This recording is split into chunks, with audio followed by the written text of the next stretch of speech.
Hello, everyone. Hello.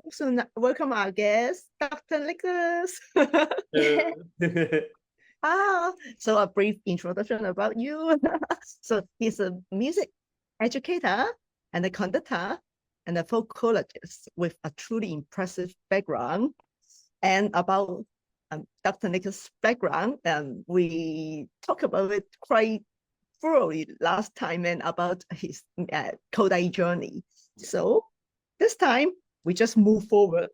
Yes. So, what you mentioned about the emotional engagement Yes. last time, that is very important for our teaching in class. So, since it's comes to emotional engagement, the people will have a stronger memory. Yeah, so they learn better. So that's why the student have a better way where they play happily. Mhm. So we're really interested about it. So how do you handle your class in a fun way? Kids are very natural at entertaining themselves.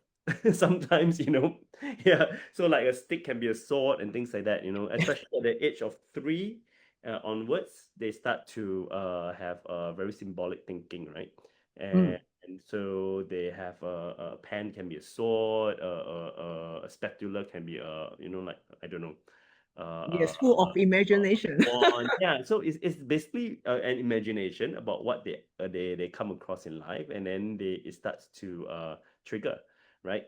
So when we design activities for our children, I think it's important that you trigger their imagination, and that usually leads to play. Yeah. Not necessarily just all the time it has to be fun in terms of like oh, you are imagining things.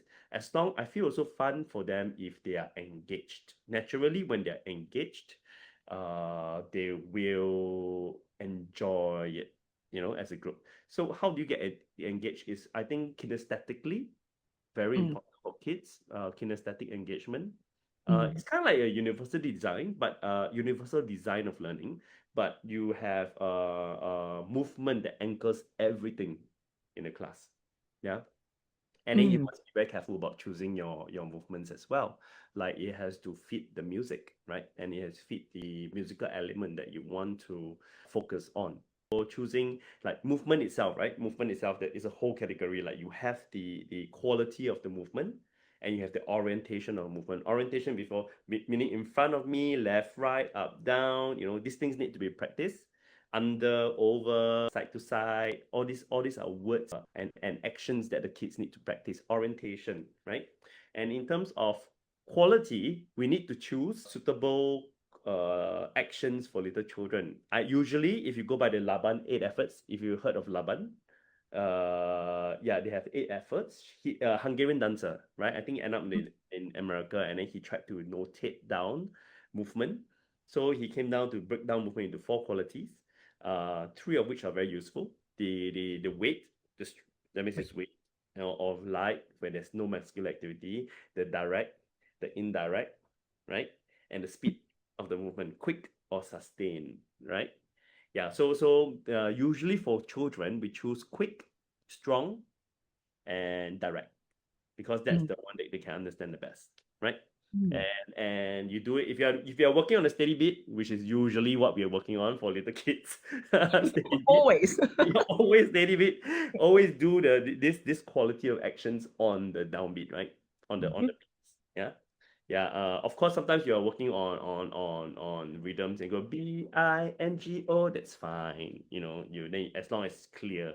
But whatever it is, this is still a very good action for little kids. Yeah, so keep them engaged that way. Movement is one, the base, absolutely base. And after that, you are looking at linking it to audio and visuals, right? So for little kids, usually we need like solid things, Mm. yeah, objects, props, absolutely important for the age of 3 and 4. Yeah, they Yeah. can do one or two without it, but if your whole lesson doesn't have any props, you're going to lose the kids. Yeah. Yes, yes. They will Yeah, lose yeah. concentration. So And props they have to include, hold something. yeah. So props includes musical instrument, as long as Mm. anything is solid, right? Because they are in the concrete stage. Yeah, you need to have something concrete. So what will you use normally? As simple as tissue paper. Tissue paper. Oh, Look. oh, We can okay. do this, and you do it, and this. Flutter, flutter, butterfly, flutter off into the sky. Then at the end, you go, "Whoop," you throw it, and this, just this, It's concrete. good. Yeah, it just has to be an object. Yeah, and I would usually involve very cheap things because and then it doesn't hurt to recycle these things. Ah. You don't have to think about where to store it and where to so most of my props are like what, chopsticks, this, Mm. anything you can at Daiso for like $2. Yes. Right. Yeah, Yeah, the I want to show you something. yeah. I have this kind of What do you hammer, yeah. and then every time the kids, the first thing to do is to But they look so pokok, pokok, right? Yeah, correct. and then every time after the lesson, I have to put back one by one. Oh yeah. You should glue them, put super glue. Yeah, Then again, okay. safety. Okay, I will do it later. Good We must idea. always make sure safety also, because they would bite, right? Or Yeah. they would taste, or they will bite. So you've got to be careful. Sometimes like chopsticks may not be suitable for 3 years old without parents, because it's a bit sharp.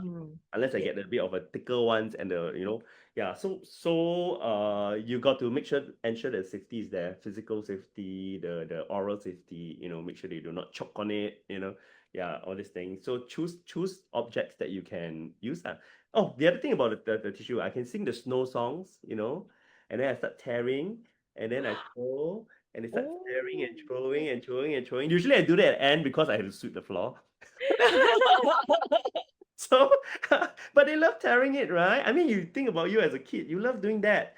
What about sometimes when I sit at the dinner table, you look at the kids, what do? The fork and spoon, dang, dang, dang, dang, dang, dang, right? They like to do that. They like to dropping Yeah. things. Yeah, they love that. You also like to I also like to blow bubbles when I was a little kid, blow bubbles into the cup. And then like for hours, I don't know if hours, but basically the whole dinner time you're just blowing and blowing and blowing. Kids are on like this repetition mode, right? Yeah. So as long as you give them a prop, something that they are happy with, and they can sing and they can relate, and then the imagination triggers, perfect. Engagement. Yeah. They are Yeah. already on And I'm thinking when you blow the air into the cup, actually it's training their breath. Oh, SOVTs. Yeah, it's a SOVT exercise. Semi-occluded vocal exercise. This is really your objective. No, but they are not singing. Depend. Oh. Yeah, depend. So what I use for my kids is kazoos. You know kazoos? Yeah. Yeah, kazoos. But I don't use just a kazoo. I actually seal it up at the edge, the top, right? I actually allow a very small hole, something equivalent to about a 3 mm straw. A straw with 3 mm diameter, that kind of small hole. Yeah, because that provides the back pressure, and that provides the exercise for them, and that prevents you from using too much air, right? And then you sing with your vocal folds closing and not blow out. Yeah. I think it's healthy for kids. Yeah. It's healthy for them in terms of their production, but usually not really necessary. Kids are very good at using their voices and shouting. They go, "Ah!" It's a playground song. The playground sound, right? The playground voice. Yeah. As long as you don't overuse that, it's healthy, Yeah. Yeah. In a controlled way. Yeah. So engagement. That's what we're talking about, right? Making it fun, making it engaging. Yeah, of course, if you have a story behind it, you have colorful stuff, visually attractive. Yeah, nowadays they will be engaged. Yeah, at 3 years old, more imagination. 4 years old, they start to be a bit more collaborative. So you can do a bit more partner games that would or using the scarf and throwing the scarf to each other, that kind of thing, catching or bouncing balls or things like that. Yeah. And then when you get to K1, K2, then you start to need a little bit more complex because they have mastery of self, right? It's already done. Like they're steady beat, no more fragmented. It starts to solidify. They can do complete sentence, all this. So K1, K2, you start to do more advanced things. You need to engage them in a certain way. Like probably K1, K2 meaning 5 and 6 years old. Okay, that's kindergarten 1 and 2 here in Singapore. Oh, no. I don't In know. Hong Kong, kindergarten 1 and 2 is 3 to 4. Oh, okay. So lucky. Yeah, so you mean at 5 to 6? Is it? Right. Okay, yeah. Right. 5 to Our 6 3 years to 4 is nursery. Oh, in Hong Kong, nursery is 2 years Yes. old. 2 years old is playgroup here. Oh, Yeah. in Hong Kong, playgroup is 1 year. Oh, lucky. We have sort that out. Also for your Hong Kong audience, I might be like implying the wrong things, you know. Yeah. Basically when they're 5 to 6 years old, then we start doing like those That's Goose game, you know, like Charlie over the ocean. You start walking around the circle and you start turn taking, and a bit more complex. Yeah. Although they some of them will have very hard time understanding it still. But that's okay. There's only 1 or 2 of them, and you can just guide them. Yeah. So how do you train their steady pulse? Because maybe when the first lesson, they may not know what is steady pulse, but this is so important for their lifelong musical learning. Yeah. So By doing. Absolutely by doing, not just by listening. Listening, yes, but it must be active listening. So when I demo a song, and I'll always tell them, tap your heart, tap. Mary had a little lamb, little lamb, little lamb, right? Then they try to follow, right? That's only when they start to develop their pulse by doing, right? If you're not giving them anything to do, and they may not catch it all the time, they may catch 1 or 2 beats when they're 3 years old, 1 or 2 beats, and maybe at the end, yeah, then that's good enough for the age, and then eventually they get it by doing. But there are 2 very important things that you need to develop before you can solidify that you can have the steady beat emerging. One is inhibition skills. You really absolutely got to train inhibition skills. So it's those freeze games. Yeah. Just to control the stop. What you doing there? Running around the cotton patch as fast as I can tear. Freeze. Then just freeze, and then go and and then go and catch us that are freezing, not freezing. Yeah, all the freeze games. You can do the freeze games. I think inhibition skill is absolutely important, or it leads into the regulation of the steady beat. The ability to hold back and then do it when you need it. Yeah. So action on demand. So like for example, like peas, porridge, hot, ouch, ouch on the demand. Yeah, on that rest, you get them to do the action. Yeah, that is just one action only. So they are programming themselves to do one action. They are waiting, concentrating and doing to do that one action. That's the very early stage. Yeah, that we have to do in like 3-year-olds. Yeah. Yeah. So you have the action on demand, you have the inhibition, which is the complete opposite, and they 2 have to work together to give you the steady beat. Oh. Yeah. So once they get the steady beat, then it's great. Once they have that in control, they have that cognitive control over themselves, then it's easy from there. Yeah. So the first thing to do is to train them to steady pulse. So what? So first thing to do is freeze a lot of games. Freeze and then Follow instructions and do action control to you. Yeah, like for example, like you can check in the box, waiting till someone opens the lid. And you wait and you wait and you wait and you wait and you pop. Then they will pop. Yeah, and then something can trick them. You say, oh, if I say jump, you do not do it. You do not jump. So you train the response. Yeah, to be discerning as well. Then after that, all these things it would contribute to your steady beat. The music really trains 3 things: the cognitive. Remember we talked about it the last time. I think cognitive flexibility, working memory, and inhibition skills. These 3 things. Yeah, that's always what I focus on for building for the young ones. Will you develop their pitch? Yes, pitch also. So pitch usually I start with, there's no singing and there's good singing. Then what's in between? Bad singing law. Right. You got to give them a chance to do it like in a poor way or just so to lighten it off, sometimes they are a bit to make it easier. Remember, we are always about scaffolding, right? The Kodály approach is about scaffolding. You always make it easier for them. So no singing, good singing, singing badly. This one can be mitigated. You can actually divide it into two. One is chorus pitch, one is song, right? Two-tone song. So, mi, so, mi, mi, so, mi, two-tone song. Before that, chorus pitch. Two little blackbirds sitting on a tree. One was high, the other was low. Fly away high, fly away low, right? You can get this on the internet. I steal everything from the internet, like the songs, right? Yeah, but that's the whole idea, right? You have a high-low speech. Yeah, you can apply to everything. Like even like before that, before categorizing as two high, one high step and one low step sound, you can even do just speaking high and low, like the butterfly one. Flutter, butterfly, right? So you're really getting them used to going high and low. Emotion, yeah, very subconsciously. Yeah, so that is actually called motherese, which is the when mothers talk to their babies, they enunciate it and they speak with very high and low, and then long and short, which is exaggerated too. So you pause when you speak on important things or stressed words, yeah, like that, kind of a bit like that. Okay, yeah, for the kids, yeah. So Yes, and it divided into so many tiny things actually. yes.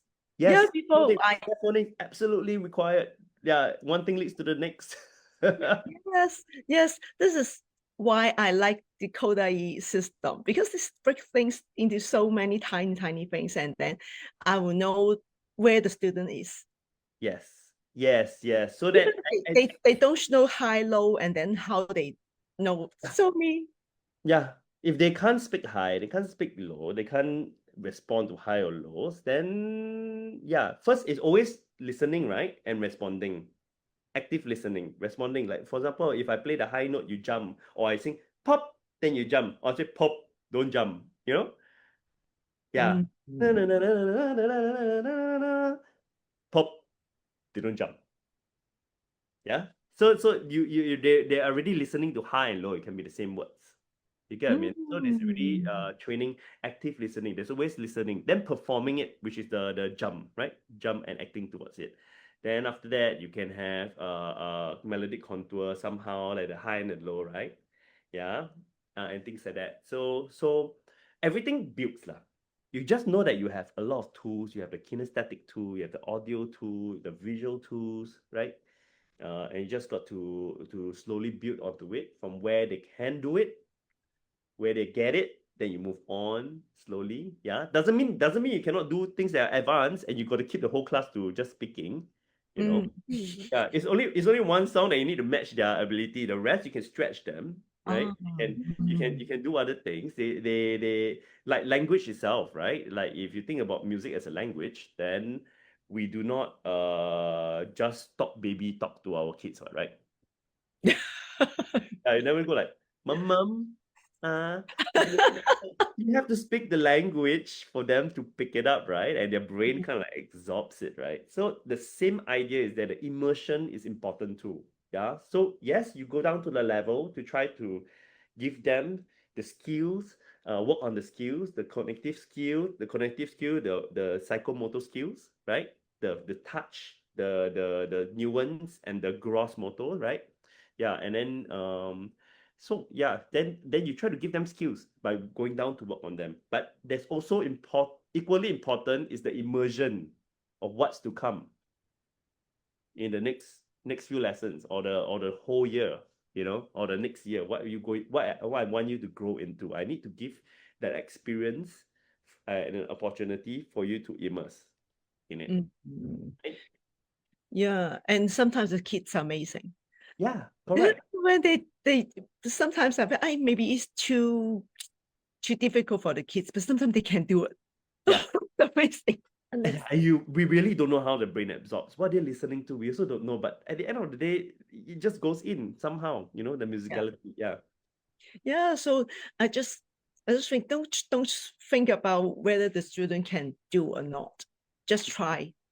Yeah. Maybe this time cannot do it, and then next time you try, and then they can do it. Yeah, you will know. You will know whether they will like the lesson or whether they will not like the lesson. But obviously, they know if they like the lesson, they're successful. Yeah. Mm. Yeah, or I always keep things to very easy for them to understand. That's why I say it's about doing. The instructions that come out is always like do this, do that, sing this, jump on this. Yeah. Something that they can achieve easily. I never explain. No. Yeah. Mm. Because after you explain, their concentration goes away. Yeah, the executive function is not there. So why you bother, right? Not so much. They cannot handle so many things. Like, oh, I'm doing this because of this. Yeah. They just I'm doing this. Okay, that's what they do. let them enjoy the class. Yes, Yes. less is more. Talk Yeah. less. Yes, talks less. And hopefully, while they're doing it, eventually they feel like, oh, my action doesn't change. It's regular. Oh, it's called the steady beat. Eventually Mm. they try to, you let them discover things on their own too. Like I'm a firm believer that you cannot explain everything. Else not there is no engagement, there is no intellectual thought, there's no time for them to just wonder about things and discover on their own. You get what I mean? Yes. Throw them in, and then after they will slowly discover a few things themselves, and then that keeps them thinking. And but if you're going to explain everything, no, Yes. And it's actually, boring. most of the musical elements cannot explain. You have to listen to it. You have to just like steady pulse.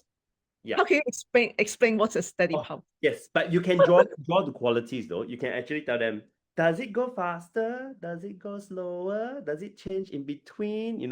It doesn't, right? Like things like this. You can say the qualities. You Mm. can drop one or two about the qualities or what to observe. You guide their observation. Yeah. One or two things. Yeah, but not the majority of the look at this, look at that, listen to this. How is it?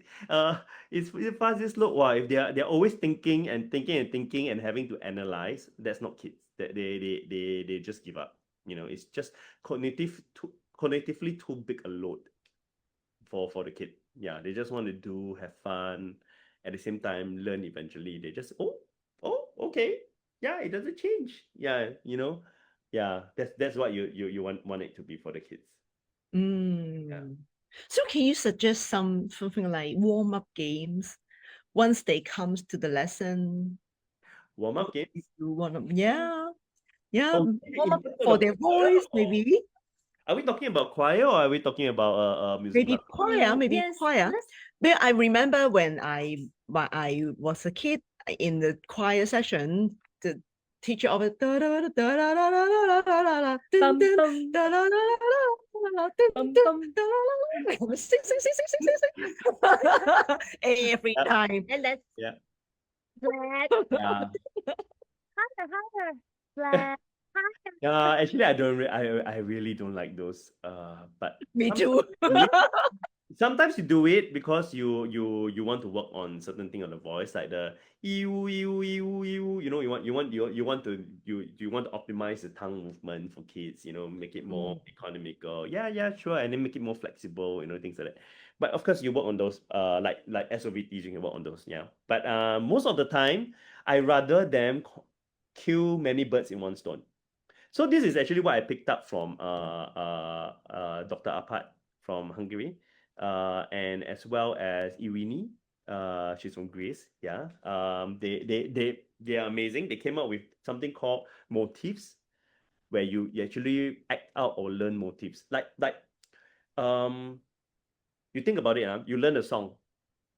One song is 1 minute long, and then you need to work on so many things. But actually, most of the time, you just remember one or two things. Dun, dun, dun, dun. That's all in your head. That's all you learn. So why don't you just extract all the motifs where it becomes the quality material for them, right? Yeah. So example for what I do with my kids is like they do the flying. La so mi so la so mi re. Then they pause. They are walking around the room, so they are walking on a steady beat. But this is older kids. I'm talking about choirs usually. I don't think children should be in a choir anything below 6. Yeah. Right? When you primary school, then you can when you can start reading, writing, and you can start sitting down and start collaborating with others, then yeah, join the choir. Yeah. Yeah, so usually they are capable of doing all this thing and walking the steady beat really. And then freeze. So what I'm really working on steady beat. I'm working on phrasing, gentle movement, and long sustained indirect. La so mi. Right? The voice. Yeah. So it's related already. Yeah, there's so many things I'm killing one in one stone, so many objectives. Yeah. And then the next one we can do is like there's water. La do la do la la do la do la for the rain. So mi fa re mi do re. I'm also teaching solfege at the same time, and then I also make them do dominant 7, like rainbow. Do mi so ti, not dominant 7, major 7. Do mi so ti do ti so mi do minus 7 re fa la do la fa re. Rainbow. I call it rainbow. So I give them words to match, and then you just sing. And then sometimes we play a game like, okay, let's do the mice. La ti do ti la ti do ti la ti do re mi re do re mi re do re mi re do ti la. Then they freeze. I'm the cat going around catching the eating the mice, whoever is moving, and then they go like oh, let's sing for the dead mice. Si ti re fa re ti si, full diminish. They do the high one also. So I mean, you can slip in all the melodic contours, all the melodic turns. I'm doing chords. I'm doing all the like so ti re fa. I also do the traffic. So ti re fa. Right. So I'm doing mezza di voce at the same time, and I'm like doing helping them hold the last note very softly as well. So yeah, I would say plan it that way. Do all these fun things. It's very good for little kids as warm-ups. I'm not so sing there and do yeah yeah yeah yeah yeah kind of person. Although I think there is some benefits in that, but you can take that, change it into a fun activity, put some actions in, make sure they explore all the different kind of textures, gestures, yeah, and dynamics and timbres, voice timbres, So yeah, why not do that instead, right?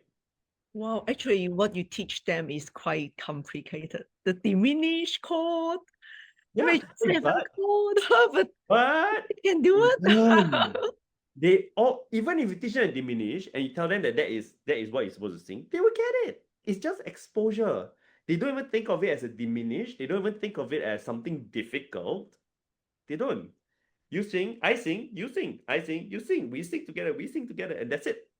Yeah, they just pick it up, and then after that, they don't know where to get it from. That's the best part. They don't know where they get it from. So Yes, yeah, yeah. Later in life, they go like, oh, I know this chord, do mi so ti do. I know dominant 7, so ti re fa re ti. So why? Don't know. yes, yes. Just like Yeah. maybe every lesson you sing solfege with them, and then suddenly they listen to a song, and then they can imagine what is the solfege. Yeah, They eventually. don't know why I know it. Yeah. They don't know. Yeah. Yeah. Even like the basic, like, when I first started out, I actually didn't teach the do re mi fa so fa mi re do, which is the hill, and then so la ti do re do ti la so. I call it mountain, then valley do ti la so fa so la ti do. I didn't teach those, and they couldn't. They could sing all the chords, but they cannot sing ascending lines. Right. Then I realized that, it doesn't matter. Ascending lines is the easiest things. I thought it's easy for everybody, and it's one of the most basic things. But I realized that if you don't teach it, they don't get it. That's it. So it's just a sound motive, a sound pattern, that they just pick it up. Yeah. So I can teach the diminished. They get the diminished better than the do re mi fa so. It's like so yeah, just give it to them. And I think it is our responsibility ultimately as the music educator to be able to find all these different chords, right? And intervals and what to expose your children to. Yes. Think about how children learn vocabulary, right? Music as a language. If they haven't heard that language before, to them it's just wow, that's such a big word, and they feel daunted about it. Actually, it's just moreover, nevertheless, all this kind of thing. Eventually, they learn all this like join, to join sentences together and things like that. Yeah, eventually they learn. Yeah, just use it. That's my point. Yes. Okay. Tomorrow I will start asking my student to sing the diminished seven chord. Yeah. But I use it. You see, I use it in a purposeful way. I didn't just let them sing diminished dang dang dang dang dang dang dang. Yeah, they go like I make it like you're singing for the dead minds, ghosts. See, Oh, imagination, trigger, fun, retention equals retention. yeah, Right? it's good. Halloween is coming. Yeah. Yeah, in a way, right? Yes. Yeah. So you And can the vocabulary in for the children in the music way. And again is go back to the emotional engagement, and you make the things in fun way, and they can bring more and more knowledge go ahead back home. So yeah. this is And very apply it somewhere else in their life. Be it when they're playing the piano, be it when they're singing karaoke, be it when they're, in the classrooms or whatever. Yeah, they can apply it somewhere else eventually. So you need to give all these foundational Lego blocks. Yeah. Yes. Wow, much more interesting than ding, ding, Yeah. That's Hey, why the Kodály take system your also time. is interesting. They have the so mi la do, then so mi re do. Then you have a pentatonic. That's the first milestone. Then you teach the fa or the ti depending on your culture. Then you go into a full diatonic scale. Then eventually go minor scale. All this. Wow, every step is 1 year or 2 years, right? Yeah, yeah, but the whole idea is to exhaustively find all the lips and all the different combinations, right? To move between the notes. Yeah, you're ironing all the different combination of possible intervals. Yeah. With music. With music. Yeah. So that when you do it one day you go, I actually know it, but why? I also don't know. It's okay. Exposed. Yeah. exposure is very important for children. Yeah, yeah. Yes. I mean, vocally wise, if you ask me to teach you warm up for kids, that's a whole different topic. I can take another hour. Yeah, Yeah, but what we you learned a lot already. Yes. what you learn about for little kids is different. It's just different from adult warm ups and things like that. I hate it when people start to tell them to do the lowered larynx and all this. It's very detrimental for their growth. Yeah, because their the cartilage is so soft, and then if you keep lowering it, and you do this kind of sound, trying to make it rounder by lowering this and make it more mellow, you're in trouble. Yeah, the kid can't function. You have this maladaptive kind of problems when they are older. When your vocal cartilage is stronger, like after puberty and everything, it doesn't bend anymore, it doesn't stretch anymore, and then because it's becoming bone, right? and then you still retain those kind of techniques, that's when you have a lot of problems. Yeah, the kid will not be able to sing Wow. after they break the voice. Yeah, so a lot of issues to look out for. So Yes. time runs So so fast. What? 6 minutes overrun already. Oh, no. There. Oh, so Uh, thank you so much, Nicholas. yeah, I hope I answer your questions. Like, is there anybody asking questions online?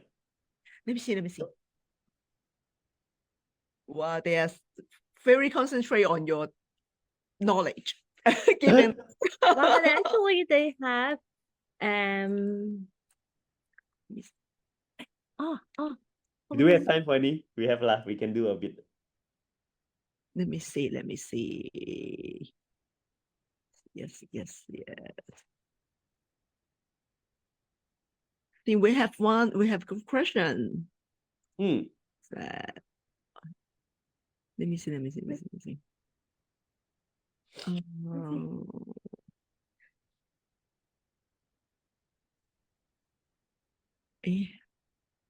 Disappear.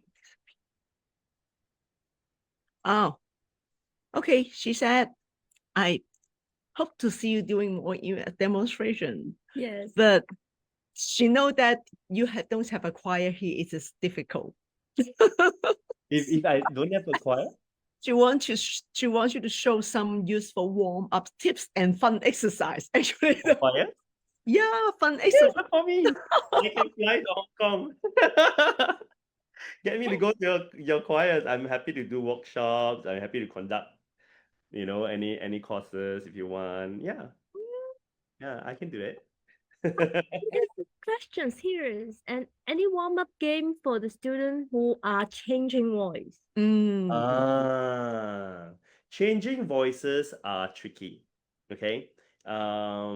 It's when they start losing control of their voice. Sometimes the best solution is just tell them, okay, why don't you do something else for the time being and come back in a year or come back in 6 months. Okay, that's the quickest solution, of course.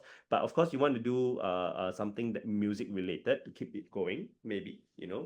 But the other way is just allow them to sing notes that they can. That's it. You just can't control how the voice breaks, right? Because the cartilage are growing so fast, the muscles are so thin, right? They stretch out. You can't control. Your range drops from like to a probably a F5, F3 on the piano, all the way to E on the top. That's it. E4, kind of like range, very narrow. Okay, like probably just a -6, Yeah. kind of range.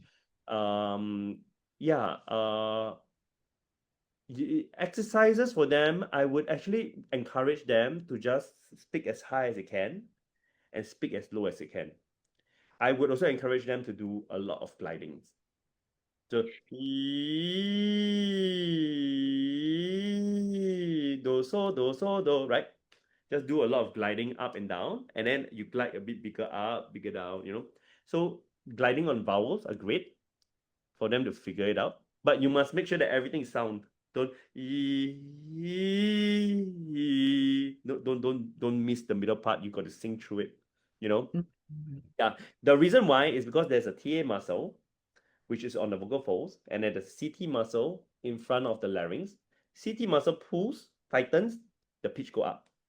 TA muscle tightens, the pitch go down because the vocal folds are thicker and shorter. Yeah. So it's about this movement when you do gliding. You need to exercise these two muscles for them. Yeah. So get them to do a lot of glides. The other thing is that if you have a SATB choir, you have a T and an A. One of my colleagues in the US, Stevie, she talks about transition voices, right? So you take the lowest part of the alto, and you take the highest part of the tenor lines, and you try to write something for them as an extra line. Yeah, you can create a transition line. So basically, you're singing alto this part because alto is very low here. You sing the alto part. And you sing this part because the tenor is in a high voice now. You sing using this. But so their range, it falls all within the range that they can sing. So Yeah. any special care we have to notice when we're doing this kind of when we teaching this kind of students when Yes, when they're changing voice, anything we can, Just go we need easy. to take care of. Yeah, don't do loud singing, period. Yeah, don't sing too loud. Yeah, just but you need to exercise it. You need to play with it. That's why it won't go stronger, right? Mm. Okay, one of the things that I'm very adamant about is that children should experiment before the age of before their puberty. They should always experiment with their voice and get very comfortable with it. Because when they hit puberty, there is a chance that because of the hormones, growth hormones and everything, that your vocal fold damages are repaired. They recover. That is the one recovery chance. Ooh. So I would think that the before that try to experiment with it, a little bit more. But of course, children, I don't think children damage their voice very much unless they keep shouting, you know. Mm. Yeah, as long as you add a measure de voce to a sustain line and you don't make sure that it's always loud, that it always taper down at the end, you're fine. Mm. But Yeah. really, some of the kids, some of the boys, the voice is just sa. Too Ah, much. is it This is it one is damaged lifestyle. already? Yeah, So lifestyle. they have a chance to They'll recover try to during recover. Yeah, puberty.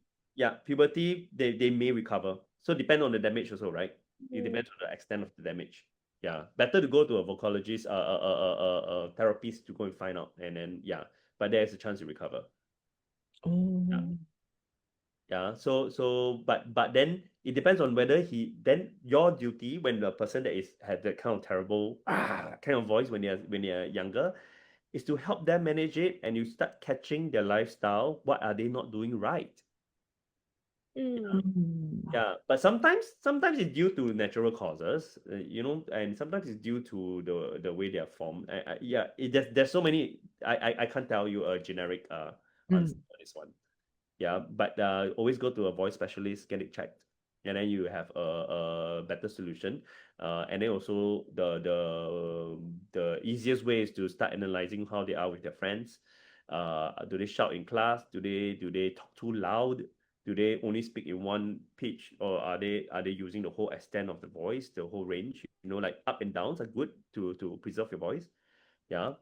Yeah, if you're always speaking in one, no, no, no, no, very monotonously, then it's going to tie up, you know? Mm. Yeah. Mm. So yeah, monitor their behavior. You have to, the parents have to come in and get involved in that. Mm. Yes. So teach him to manage the voice. That's the thing. So that when the recovery happens, if there's a chance that he actually does recover when he goes through puberty, then he can save himself and not damage it again. Mm. Yeah. Wow, what an important period. Yeah, Yes. very important. Yes, only once in a life. You're actually looking out for maladaptive errors or mistakes in or techniques, because you don't want this bad. Why actually children everything also can sing, right? Yeah, you don't really have problems with children voices. Yeah, but what is good for them when they grow up? That's the question. Mm. Yeah, the practices that are good for them when they grow up. What are the things that you want to inculcate in them so that when they grow up they don't do it? Yeah. Mm. Yeah. Wow. Wow, thank you so much. Thank It's so you so much. complicated. What? This Yeah. There's so much more things to say, but Yes. it's already 45. Yes. we can do a lot of Zoom session with you. Yeah. I'll be glad lah. When I'm free, I have more time. Yeah, I'm getting a bit busy, but I don't mind doing this kind of chats. Yeah. Yes, the audience will be very, very happy. Yeah. And we I'm- also. and yeah, organize something. We'll love to come down. There's so many people in Singapore that can do really good workshops too. I can link you up. Like yeah, people who have specialized knowledge. In Yes. different areas. Yeah. Also, there's so many around the region. Australia's so well established.